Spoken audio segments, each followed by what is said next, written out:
Welcome to Vermontitude, a collaborative effort between Great Eastern Radio, the Brattleboro Reformer, and BCTV to bring you the stories behind the stories on the topics you want to learn more about. Because there's always more, so there'll always be Vermontitude.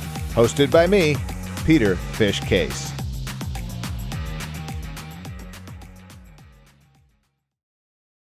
Welcome to Vermontitude. New episodes drop every Tuesday and can be found by going to vermontitude.com, reformer.com, brattleboro.tv, and locally on Comcast Channel 1078. We come to you from our studios at the Innovation Box on Landmark Hill. I'm Peter Fish Case, and each week I cover the topics that are of concern to Windham County and the towns that reside within its borders.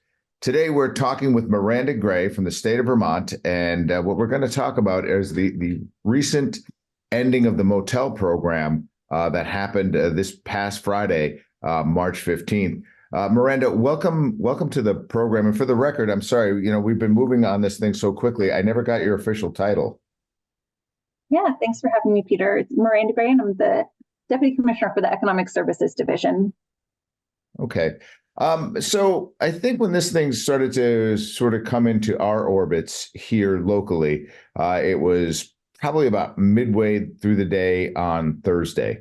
And there were talks of hundreds of people being released from the Motel program. Do you have an actual number as to how many people were released? So as of Friday, and so this is a very fluid number just because we have Vermonters who transition quite often. But going into Friday, we had 347 households that were looking to not have eligibility anymore for the Budget Adjustment Act language, that would no longer be eligible for a motel room because the adverse weather conditions policy was ending. Okay. So with that, of course, last week was a very mild week. This week is not going to be as mild. Can you explain to me what that adverse weather policy is? Yeah, so we have kind of shoulder seasons and then middle of the year. So we have a November 15th to December 15th. It is weather dependent, so night to night. So it really depends on what is the weather, whether or not people will be able to be sheltered. And then from December 15th to March 15th, irregardless of the weather, if someone needs shelter, the state provides that to them. And then once again, it transitions from March 15th until April 15th. Where once again it is weather dependent. So to your point, tonight we will be calling adverse weather conditions in 9 out of our 12 district offices because it truly depends on where you are in Vermont. Okay. So explain to me how does this happen? How does somebody wake up in a bed one morning and not have a bed that night with seemingly no plan for them to have a place to sleep at night? How did we get here? Yeah, so, and I'm going to take us back a little ways because this has actually been something that has been in place for over a decade. So this isn't new. What is new is having adverse weather conditions end on March 15th. So pre-pandemic, it was actually night to night the entire season. There was no block of time set. So it would be Vermonters would have to call and to see if the weather was bad enough or they would have access to shelter. And we are a shelter first state. So if there was a shelter bed, that's where people would be referred to first. And then if not, that's where motel rooms would be used. When we entered the pandemic, things, of course, became very different because there was a focus on making sure that everyone was safe and away from each other so that we weren't spreading COVID-19. And Vermont is one of the few states who has continued in some fashion to be sheltering so many people. And it, just to kind of give you a sense, pre-pandemic, this program ranged from like $3 to $5 million a year. And in state fiscal year 24, we're looking at $52 million. So that is a great expense. And during the pandemic, there was a lot of federal funding to be able to help support this effort. Okay. Last year, the legislature decided to have adverse weather conditions end on May 31st. This year, there was nothing put into the Budget Adjustment Act to have an extension. They did extend for folks who met another category. So we have normal general assistance rules. And so that is like we house families, we house older Vermonters, we house people who have had a constructive eviction, those who've been a victim of a fire, flood, natural disaster, etc. So if you met one of those categories, the legislature said, we'd like to extend, and even though you might be in adverse weather conditions, you can be extended through June 30th.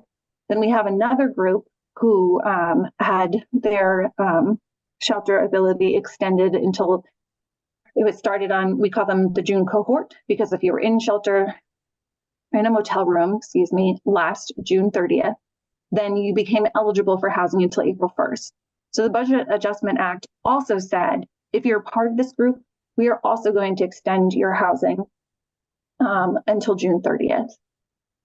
What it didn't cover were those who were in adverse weather conditions only. So they don't meet any of these categories. And the categories, there are others that I haven't mentioned.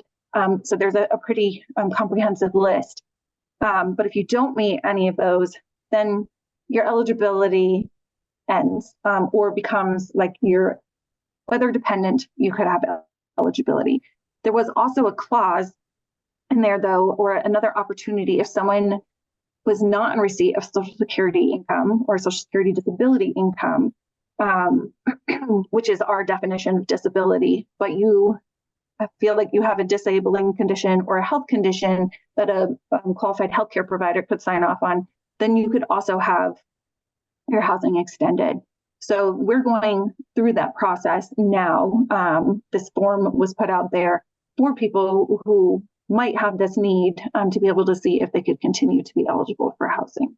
Okay, so as it sort of hits the street for the layman, if you will, it seems like it was a last minute thing, which we all knew March 15th was coming. We all knew that this date was on kind of out there, and that this would be happening.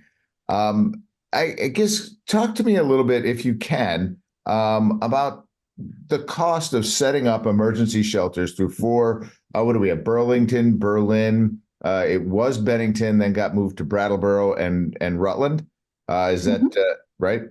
So talk to me about, like, with the National Guard, and these all have to be medically staffed, and what is the cost of leaving them in place versus this setup? I mean, I don't know what a room costs for the night. I don't know. As you said, there were 347 people here. I mean, do these offset? Is this a fair question? Again, with the understanding that this has been a very fluid, a very fluid thing here. Yeah. So the cost of motels now, the motel room, that was also of the Budget Adjustment Act, and so it's $80 a night. But I think, I guess, and it is like running a shelter is expensive. So no, it is not an equivalent, because to your point, having National Guard and EMTs and security on place. However, I think what was important, and the reason that we stood up these temporary shelters, was to provide people a bridge off. This does happen, has happened pre-pandemic every single year that people would leave. We do have a fair amount of Vermonters who are really only coming inside when it is cold, and then they choose to shelter where they would like when it is not. Okay. This was to give those folks that might need a little more time or didn't think that it was really going to happen. What has really been challenging the last 4 years is not having a consistent policy. The policies have changed numerous times.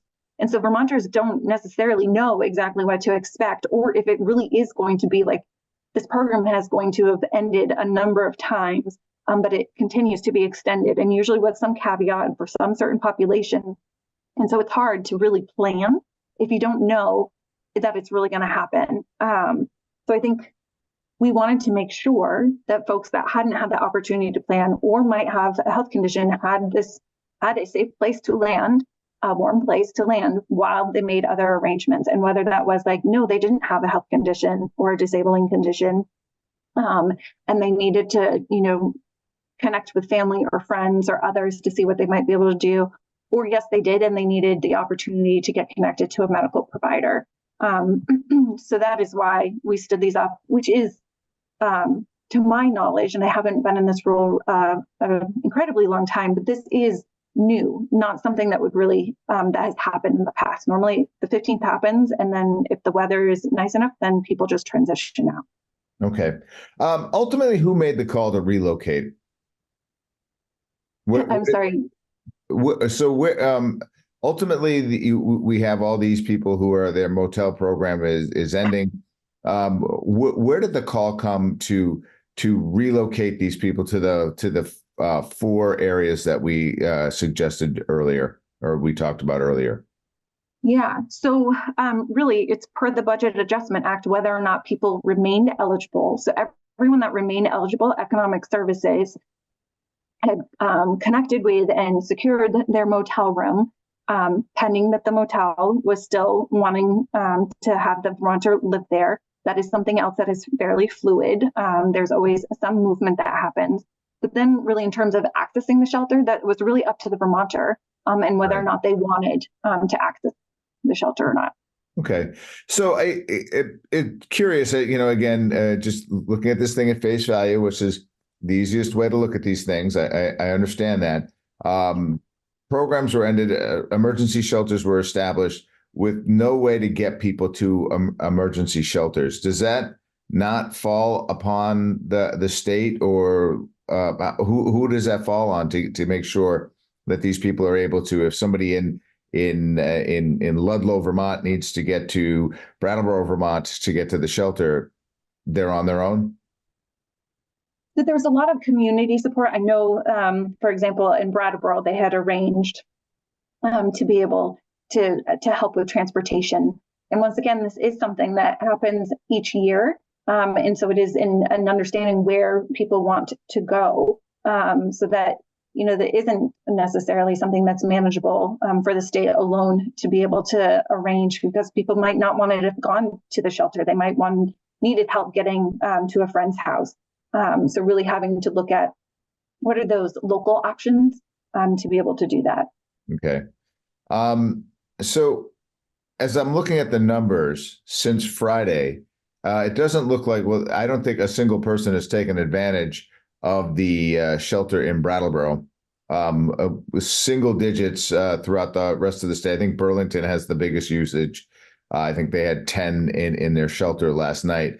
Does that speak to what you just said? People are just finding other accommodations. They don't want to go to a shelter. Yeah, I mean, I think one of the tricky parts that I can say that I've seen in economic services is we don't always know what it is that people are going to choose to do or what they did choose to do, because Vermonters don't have to call us and tell us, right? So after they're done utilizing our services, they can freely move about. So it would appear that we don't have people accessing, but what other factors there might be, in there is what we won't really know, unfortunately. Okay. It appears that well, I'll just speak on behalf of Windham County because it's the only delegation that I know. If I feel like, as the information was coming to us here at a street level, as our delegation was kind of blindsided by this entire decision to sort of move and establish shelters and had no say as to where the shelters got set up. Is that an accurate statement? I don't know how one could say that they were blindsided, because it is our legislature that votes and passes the Budget Adjustment Act.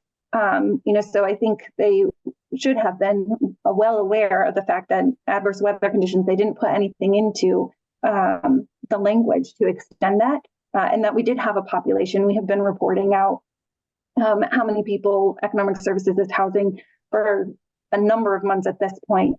So that really shouldn't have been a surprise. And I think the fact that we were trying to make sure that we provided a bridge, it's really just us responding to the fact that oftentimes we have not had consistent policy. There have been a lot of changes, and that can be hard. We don't oftentimes get a lot of time to be able to communicate changes to the Vermonters that we're serving. And so trying to do our due diligence to make sure that people had a place to land if they needed it. Miranda, how do we avoid this sort of a thing? Because I mean, we're dealing with human life. I'm sure you have a very deep and good understanding of that. To tell somebody that they have a bed one night and then not have a bed the next night has to be soul crushing on many different levels. So I guess with the emotion in it, how do we prevent it? Yeah, and I think the administration is trying in our proposals this year is we need more affordable housing, right? We want people, we are serving a number of families, but a lot of older Vermonters who are on fixed incomes. And so that means that they need affordable housing, and we really want them to have a home, not to be living in a motel room that doesn't have support services wrapped around them. And then we need a policy that doesn't continue to change. And so that it is very clear for both the Vermonters that we're serving, but also the community providers, the legislature, really everyone that's involved about this is what the plan is. This is how long people have. The General Assistance Emergency Housing Program has always meant to just be a safety net, somewhere quick to help people and then move them on into another program. And unfortunately, right now, because we have such a lack of housing, we have a bottleneck, and we really need to be focusing on that, because while we need some more shelters on the interim, we don't want people to just be stuck in shelters either. And so really our focus does need to be on how are we going to get more housing to be able to move people into. Okay. Miranda, I appreciate you coming on this morning and asking what are, really hard questions. And I appreciate you taking the time. I know we kind of rushed this in, but is there any information that for anybody who might know somebody who is currently unhoused, how to get them to a shelter? Where do they go for this information? Where would they find it? Yeah, so Vermonters can always call 211 because that's a nice and easy phone number to remember, and they can let people know where the shelters are. Or also, we have our General Assistance Housing Line, which is 1-800-775-0506. And we can also, this is staffed by Economic Services and another contractor that we work with. And we are also able to help let Vermonters know where they can seek the shelter. Great. Miranda, thank you for jumping on Vermontitude this morning. I appreciate it. Yeah, thanks for having me.